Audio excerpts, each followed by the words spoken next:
Okay, good day, people. Hope everyone is well. So, I'm very excited to say my most recent book, How Non-Being Haunts Being, is officially out. It's available. I think if you go to the actual hardback on Amazon, you can do the search inside function. I think it's available on Kindle, but I don't see the search inside function yet. I was at the National Communication Association this weekend. It was basically through today yet, but it was Wednesday through today, and I gave three presentations, 15 minutes each, two for the philosophy of communication division and one for the spiritual communication division. And little tiny talks, giving you a little bit of sample from some of the pieces of the book. What will I say about it? I think they went okay. They were fun. It's always a little odd, especially doing conferences by online. I mean, the one benefit was that they were recorded. Normally, I would just give them, and they would be just to a small, whatever small room of people. But here they are recorded, and so I can make them more available to folks. A little bit redundant in introducing myself and the book at the beginning of each, but I thought I'd just leave them as they were actually done at the convention. If you found any of it interesting, or you want to talk more about it, please post comments down below. If you would like to get this in your library, I would love it. Please get your local library to get this book in there. If you want to purchase it, it's still a little expensive, and I did everything I could with a subvention through my university, and we got it down to $65, which again is really high. I am going to post. I have a discount coupon for another 30% off if you go directly from the publisher. It still makes it, it's still a fairly expensive book. But I would love it if you want to talk more about it, please get it in your local library. Maybe we can start doing some more videos. I would love to see some video responses on anything there that's in the book. Other than that, I guess I'll say good day. Hope everyone is well, and be safe. Okay, bye-bye.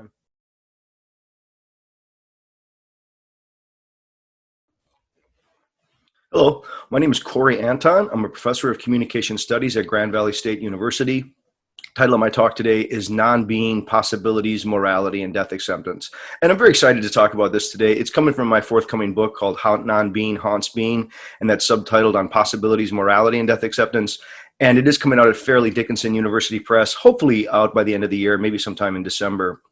What I'm going to try to do here is to give somewhat of a quick and loose overview of some of the main ideas that occur in the first part of the book. And rather than go into detail with reading parts of the text, I'm just going to try to talk about some examples. And I want to show that as much as I am trying to draw on scholars and talk about it from a somewhat robust, rigorous way, I'm also trying to get at it from a pulling on our chins, trying to just think about it. No, I'm trying to get at the actual practical applications of this fact of non-being.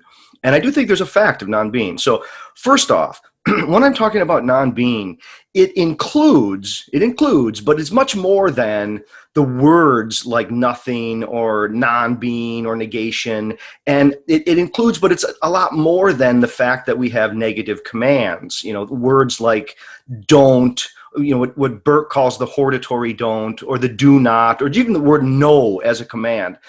Those are included, but non-being is much more than that. It's a much more complicated phenomena. That is, as I'm trying to address it here in the book, non-being is a part of everything that is. It is not a something, it's not an extant entity, but it hides on the backside of being. That is, it's not the opposite of being, but being's vital complement. And that means that non-being is parasitic upon being, but not on par with being. Now, part of the way that you can really get at non-being is to get at issues like absence and incompleteness and negation, and how those are, again, forms of non-being. And when I'm talking about absence, there are lots of different varieties. Functional absence, just as an example. So like functional absences would be all of the ways that some phenomena self-effaces for some other phenomena. And language, consciousness, thought, those would be somewhat exemplars there. So, when Korzybski gives his dictum, whatever I say a thing is, it is not, or that, you can't say what a thing is, he's sort of getting at the degree to which language is abstract, deals with abstractions, and so it's not the things to which it's referring. Or we could say, Sartre defines consciousness as that being which is not what it is and is what it is not. And he's getting at that sort of self-effacing, self-vanishing forms that make room for something other than themselves.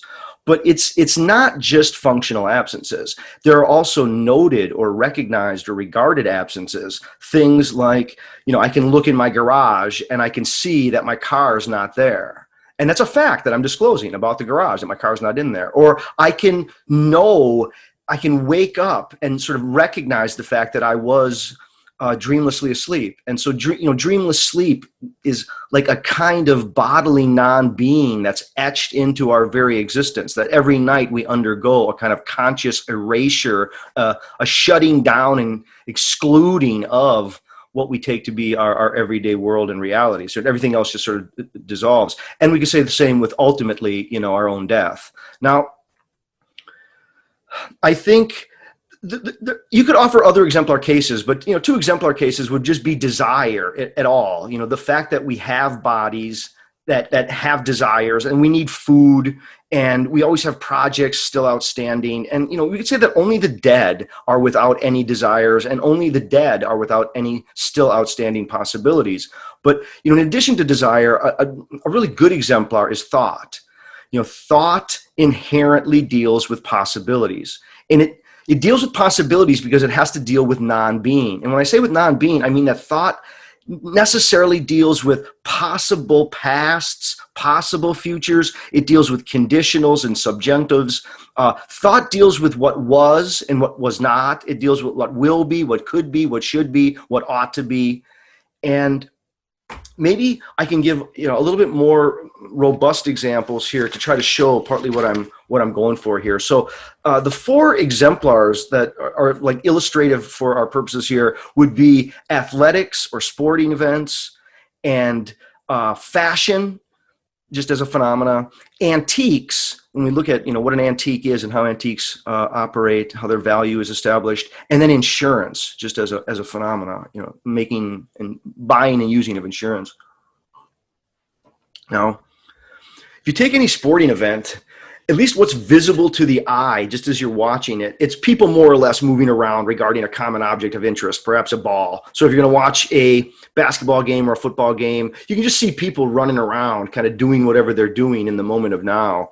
But the excitement and the enthusiasm that attention gets when we are really into a sport, it comes from thought providing that horizon, that whole field of horizons of non-being. Is again, there's an expansive field of possibilities, and people who are enthusiastically in a game are lost in that, again, that domain, that thought space of possibilities.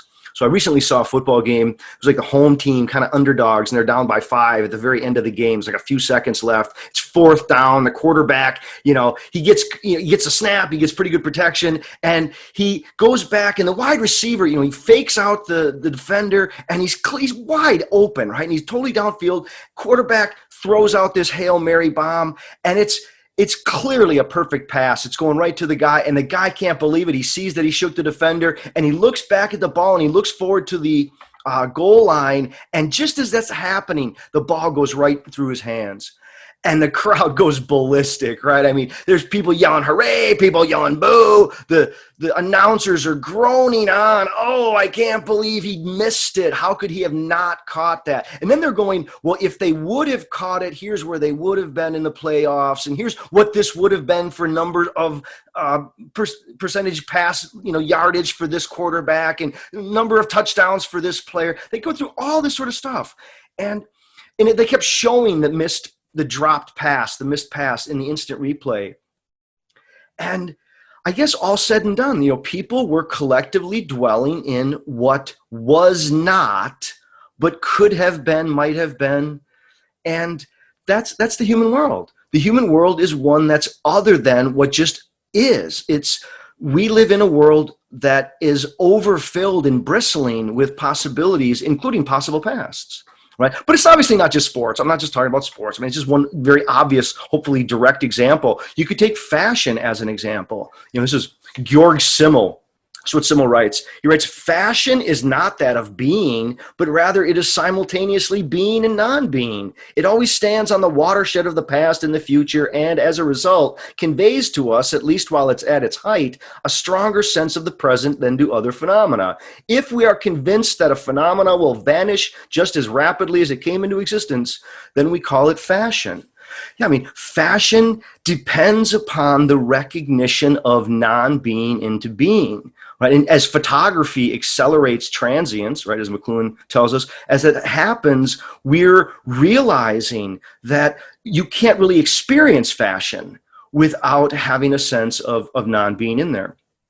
Consider the world of antiques, right? When we have an antique or a relic, when you have an antique, what makes an antique is that the world into which the object fits is no longer here.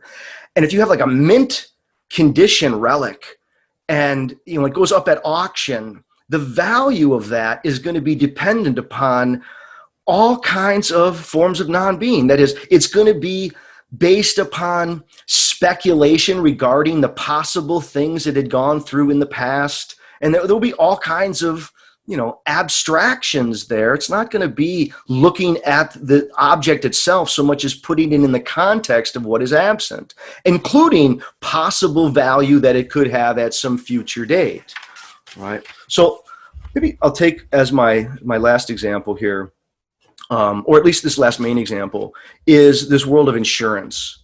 Insurance is such a fascinating phenomena, right? That we have insurance companies, and companies basically make their money and have their enterprise by handling forms of non-being. That is, possibilities realized or not realized, right? So those who buy insurance, if you're someone who buys insurance like me, most people have insurance and various things, they're doing a kind of reverse gambling. They're hoping to pay less now rather than more later. That is, they don't want to have to pay more if something undesirable happens, so they pony up a little money now to try to stave off that possibility.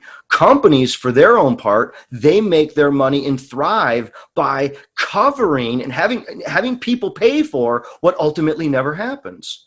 Right? Now, admittedly, in insurance, there's lots of fine print, there's riders, there's clauses, there's hard numbers, and everything's sort of spelled out in excruciating detail. And we can look at legal contracts regarding insurance and talk about what's there. But nonetheless, non-being is an essential part of the experience and the logic of insurance. Now, part of this traffics immediately into preventive measures. Right? So preventive measures suffer a basic asymmetry. If somebody has a disease or an illness and then they're suffering symptoms, they may take some kind of medicine to try to remove those symptoms.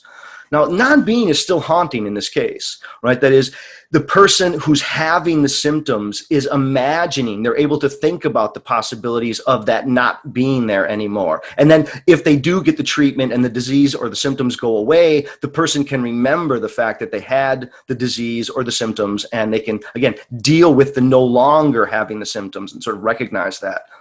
But when you move toward preventive medicine, things like vaccines, other forms of inoculants, maybe use of condoms, right?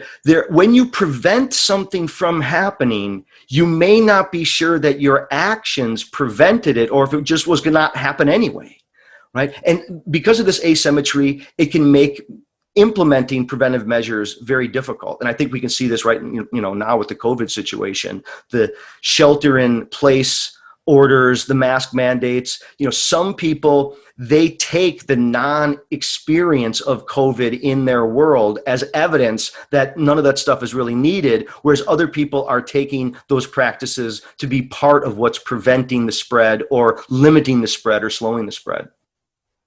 Now, maybe try to give a couple final examples. And I do have other talks here at NCA. I'm giving a talk called Jesus as Apology that's sort of related to the death acceptance stuff. And I'm also going to do one that's in the Philcom division on language itself, and just focus on language as all the different kinds of non-being and the modes of absence, incompleteness, negation, and non-being in language. But for here, just see if I can maybe wrap this up with a couple more examples. If some person hears that candles are the #1 source of household fires, and then that person never buys a candle, and then their house never burns down, we don't ever notice any of that. That is, you can't really see someone not buy a candle. That is, they just go through the store and they grab whatever they grab and they buy what they buy. I mean, this is what Burke calls a quasi-positive. That is, you don't ever see the non-buying of the candle.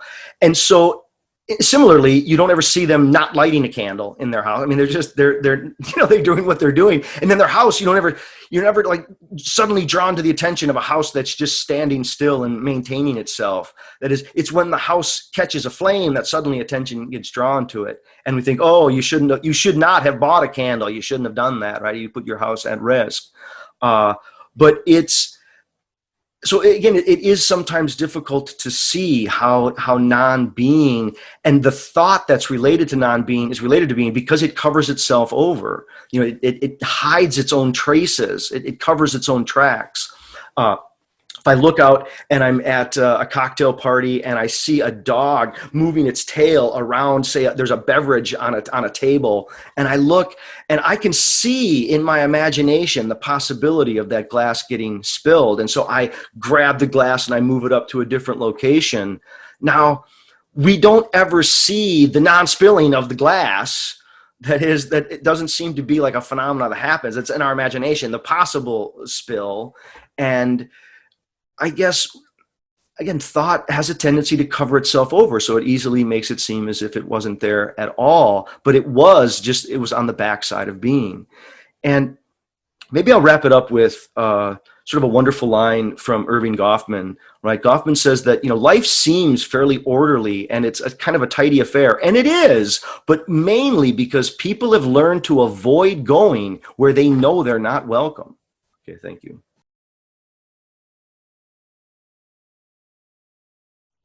Greetings. Hello, my name is Anton. I'm a professor of communication studies at Grand Valley State University. Title of my talk today is Non-Being in Language, Structure, Content, and Context. And this is part of my latest book project. It's called How Non-Being Haunts Being. It's subtitled On Possibilities, Morality, and Death Acceptance. And that was published by Fairleigh Dickinson University Press. Just came out. It's hot off the presses, people. I'm excited about it. Please go buy it now. Get it in your local libraries.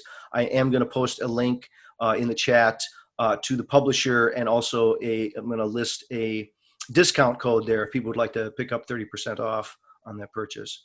So I do have a couple of other talks here at NCA. For this talk, I'm going to be focusing on Chapter 3, which is addressing a range of absence, incompleteness, negation, and non-being in language and communication. Now, I guess the first thing that I would want to say is that the chapter, and it's a fairly big chapter, it was about 50 pages when I wrote it, and it includes, but it's much more than just statements of what's not the case. I'm not just trying to analyze syntactical negation and the fact that people can give negative statements, because you can give an infinity of true statements about anything as long as you include the ability to say what isn't the case.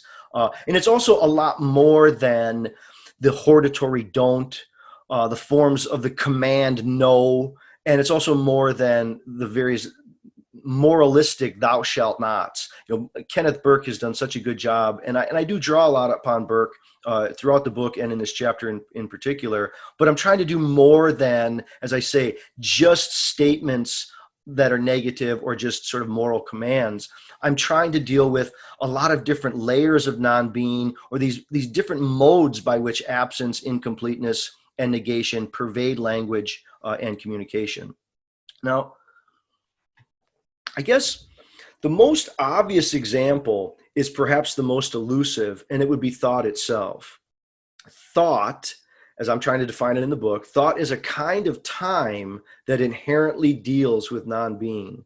Again, thought is a kind of time that inherently deals with non-being. That is, it traffics in and it handles abstractions and possibilities. Thought has to be able to be flexible and adaptive to what could be the case, what might be the case, what was and what will be, not just with what is, right? And that we have not only, lots of different syntactical arrangements and grammatical moods and time tenses, where we have subjunctive case or we have, conditional cases, but thought is inherently, it's suited to deal with possible situations. Right. There's a thought that would handle and could only handle what is and exclusively what is, wouldn't be thought at all. I mean, that's really not what we mean by thought. Right. But, I guess it is very elusive to try to talk about thought. And rather than to get at that, maybe I'm going to try to talk about, sort of change the level of analysis to try to get at these different layers and levels of where and when non-being is occurring and showing itself. And generally, non-being, it haunts being. It's on the backside of being. It's not a substance. Non-being isn't a thing. It's the way that things are what they are, as they're delimited by partly not being what they're not. Right? Now, the way that I would maybe try to get at some of these issues of layers or levels of non-being would be to go to Sartre's notion of internal negation. Now, when Sartre talks about internal negation, he's talking about the ways that the materiality of reality, of symbols, it gets transcended through this form of internal negation. And it's as if, our native tongue, the sounds of our native tongue, they become intelligible as meaningful sounds or as meaningful words only as we negate those sounds as mere sounds. We, as Alfonso Lingus would say, we vaporize the material substrate. Now, whether it's the sounds of the words or just the letters on the page, we somehow negate them as squiggly ink or as just sounds of an emoting organism, and instead we deal in the meaning horizon that those words afford or make possible. Notice here as well that, again, speaking as a form of internal negation affords a kind of transcendence out of the here and now.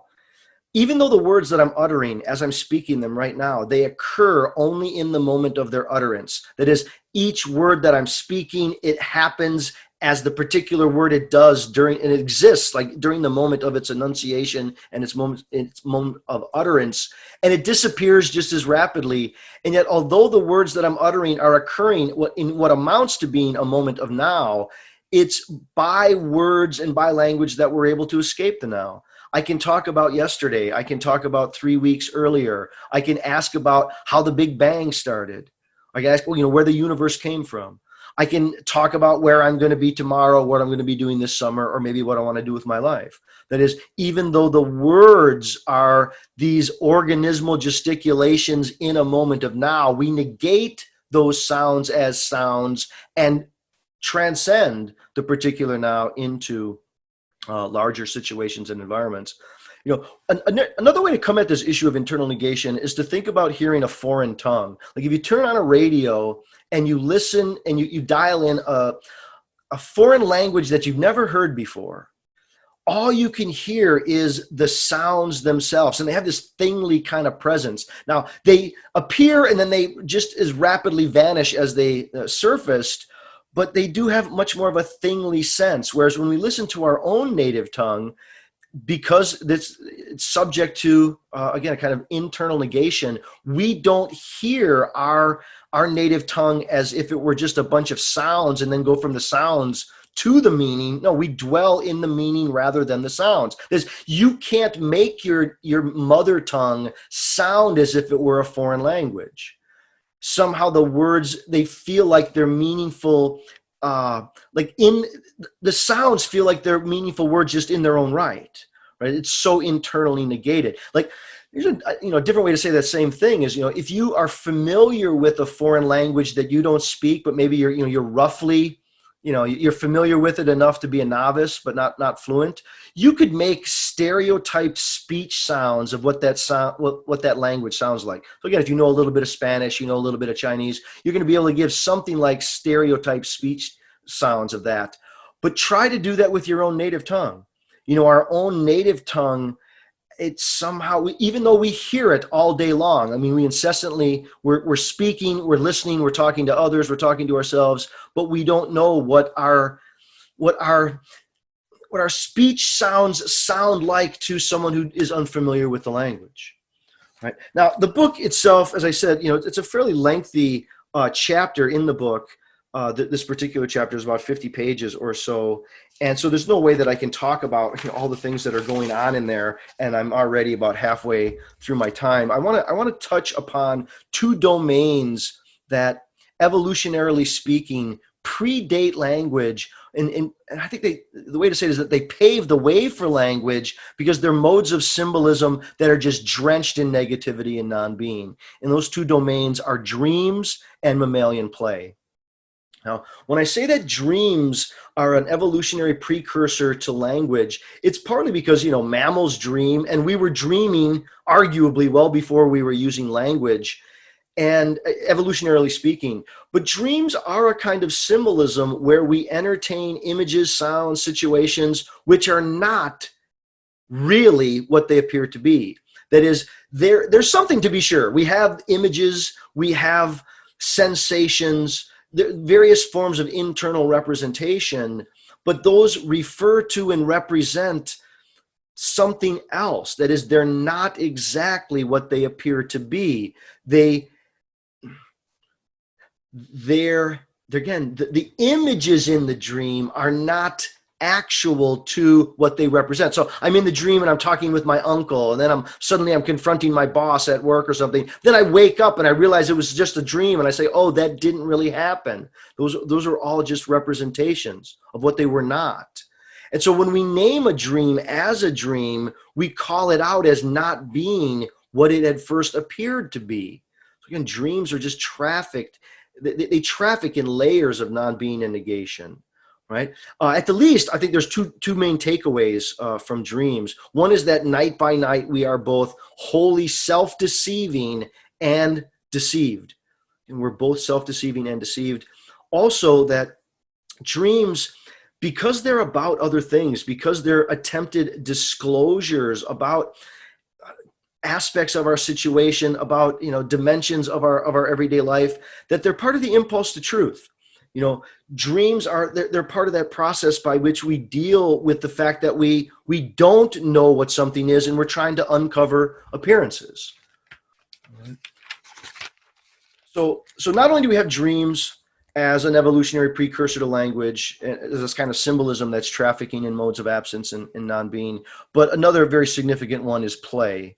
The play is, again, a very, very significant, important evolutionary development to language. Gregory Bateson has done so much good work on this.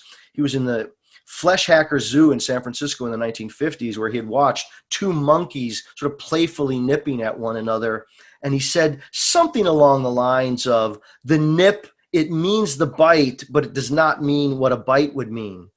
So again, in play, there's an appearance of things, but then there's another layer in which we're giving symbols that things are not to be interpreted at just this one level. There's a multi-leveled sort of phenomena going on there. Take a staged kiss. When you see two thespians on stage and they're kissing one another, that staged kiss, it means a kiss, but it doesn't mean what a kiss would mean.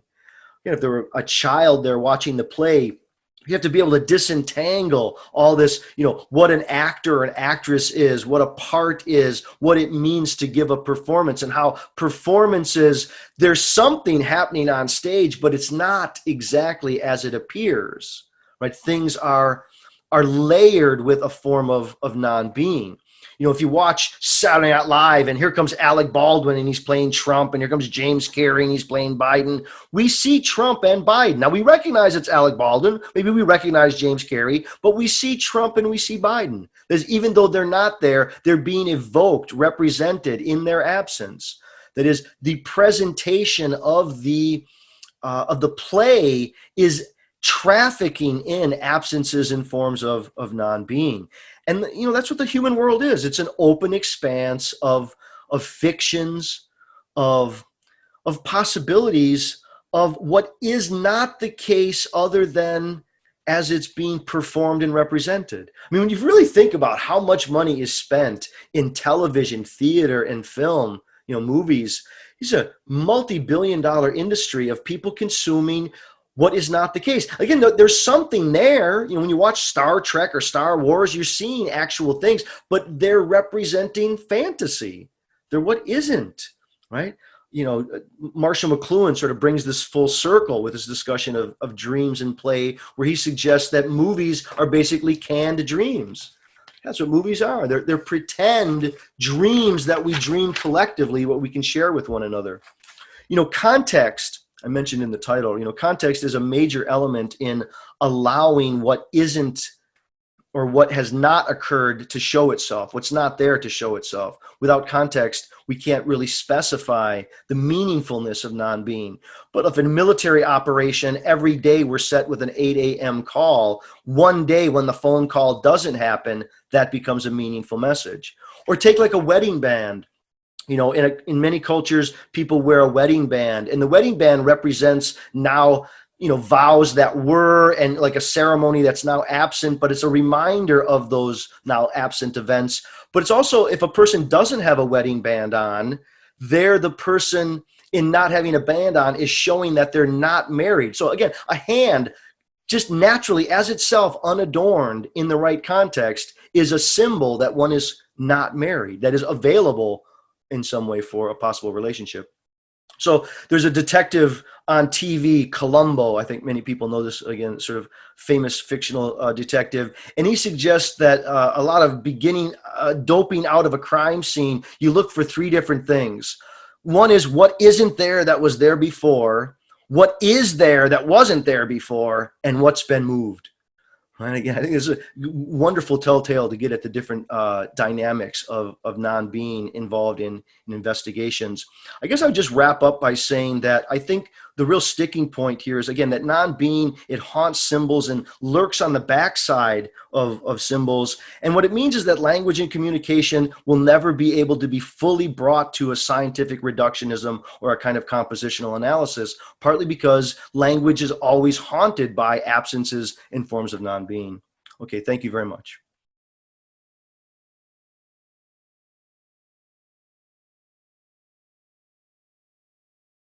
Hello, my name is Anton. I'm a professor from the School of Communications at Grand Valley State University.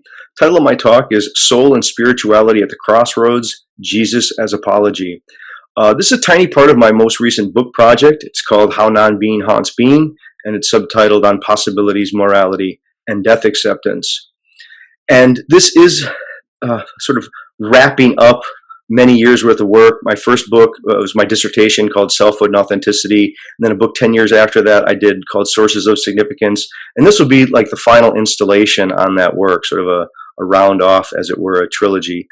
This particular project is talking about a small section at the end of this book, particularly this discussion of death acceptance. And it's trying to make room for a robust spirituality amidst thoroughgoing death acceptance. Now, if you say that you don't believe in life after death or immortal souls, but that you don't self-identify as an atheist, or that you're just not an atheist, many people will seem fairly confused, especially Christians. Or if they find it to be an acceptable position and they have the sense of, what is that position? I'm not really sure if I understand what that means. I think it oftentimes it gets accused of sliding into nihilism.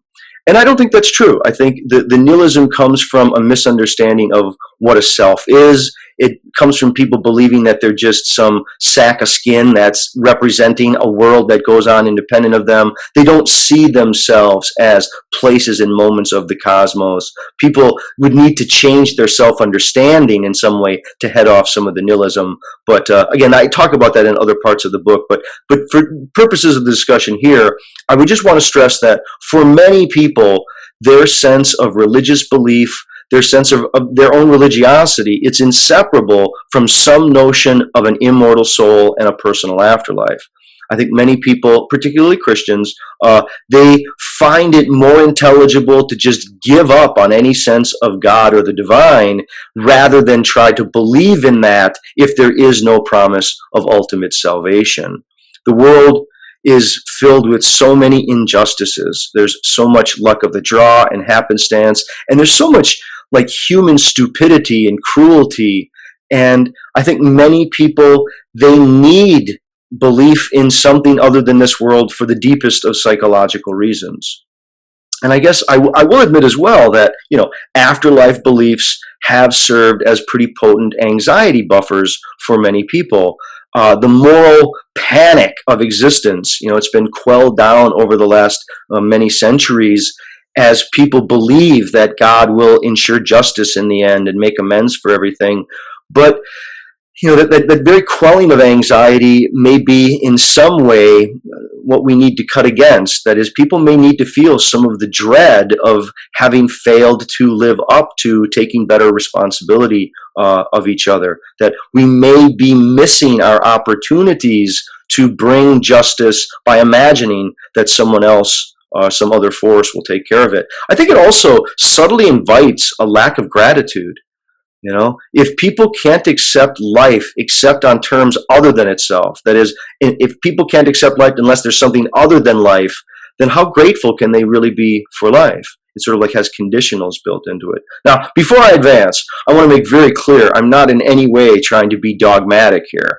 I do not claim to know with certainty that there is no life after death. I don't think anyone knows with certainty what happens. If somebody says they know for sure what happens after you die, I would be very skeptical. But that said, my own sense is, my best guess is that when you're dead, you're dead. You go the way of all of the rest of the living creatures you see all around you, right? You're born, and then you live, and then you die.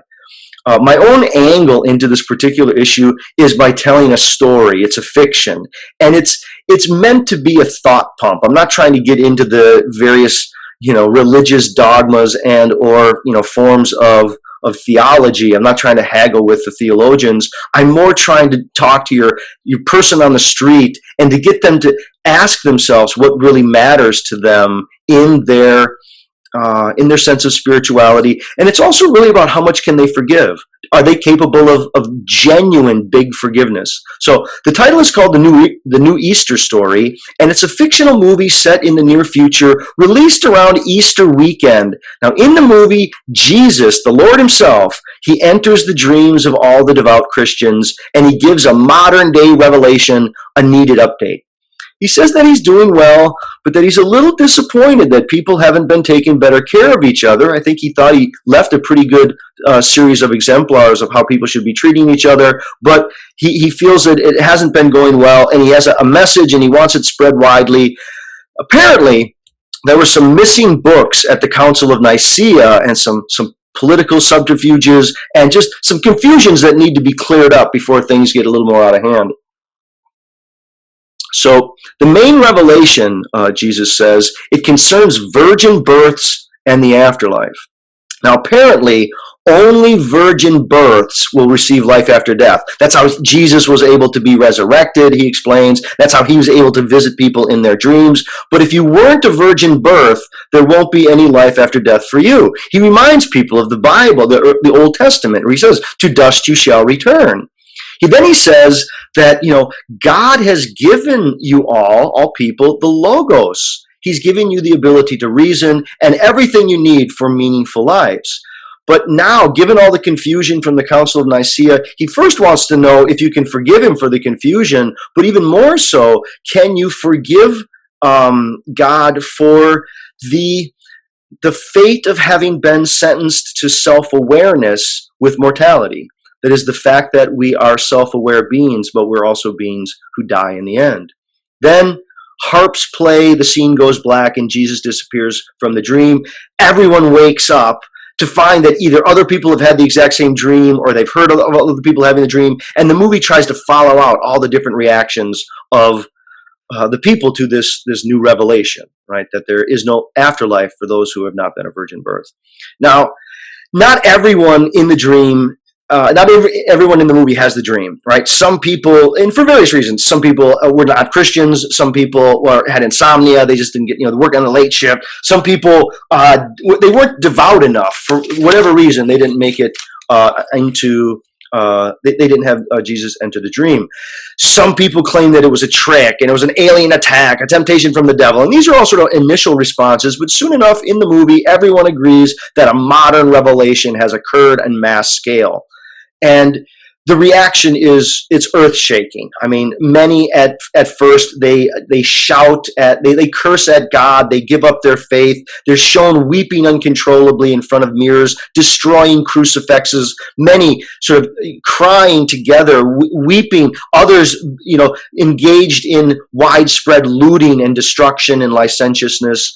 And there are a whole bunch of details to go into of all the different reactions. I'm just going to give a couple of highlights and then see if I can circle into the larger book project. So, some of the highlights include rise of labor unions and more scientific groups, a prison reform, voting reform, a lot of money being poured into longevity institutes, longevity research. And then there's a death of the two leading longevity researchers on an airplane, and it just reinforces to people the inescapability of death.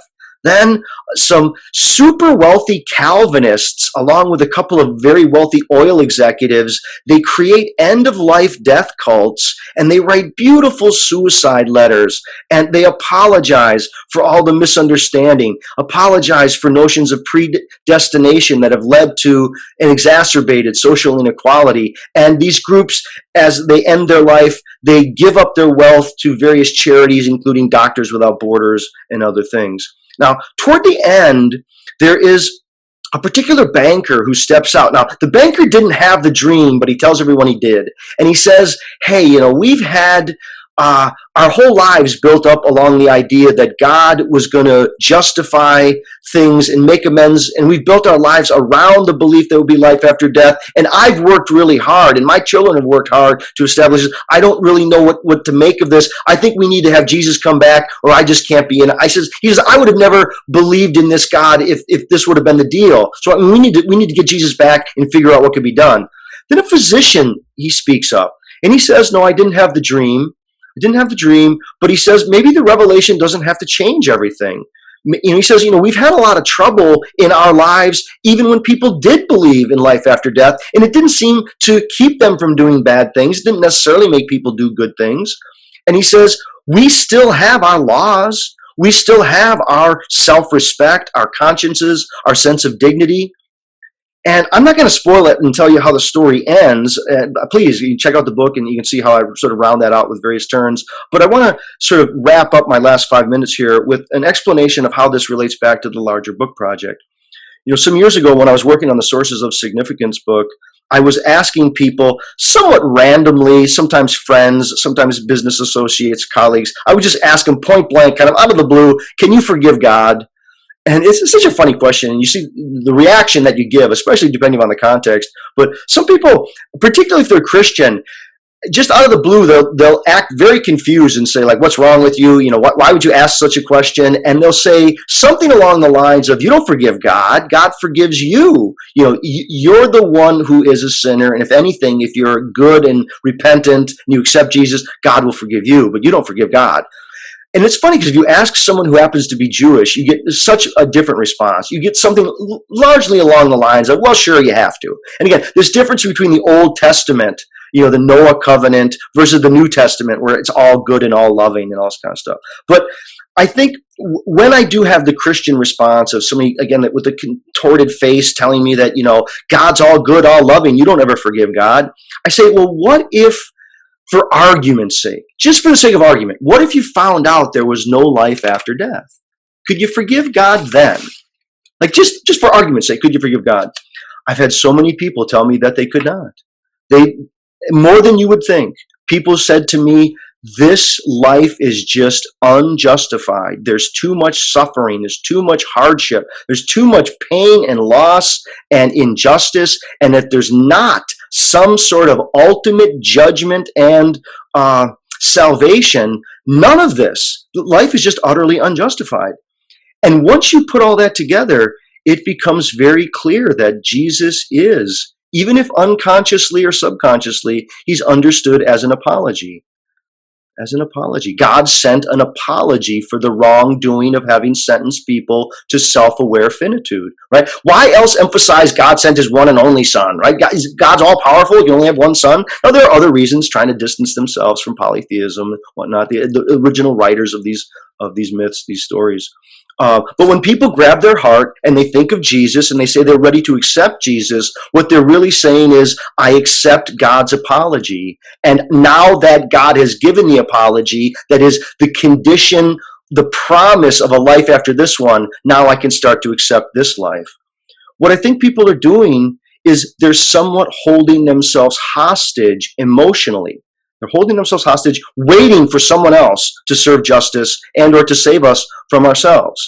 And when I'm asking, can people forgive God? I'm not asking, is there an actual being who needs forgiveness? It has more to do with self-relation and modes of compassion and cooperative work with others. I think people, again, they're holding out for something else. And I think the more you think about it, people need to realize they're very humble but noble lots. It's a very humble lot that, yes, we are creatures who are born, who live, and who die. But it's also very noble. We're able to contemplate infinity. We're able to relate to the eternality of the now. We're able to release divinity in the details. And the more that people understand themselves as a place and moment of the cosmos rather than just some sort of sack of skin, maybe the better off they'd be. But I think, a different way to say it is, going back to this issue of the lack of gratitude, I mean, isn't there a kind of arrogance there? I mean, who do people think they are? What do they think they get to deserve?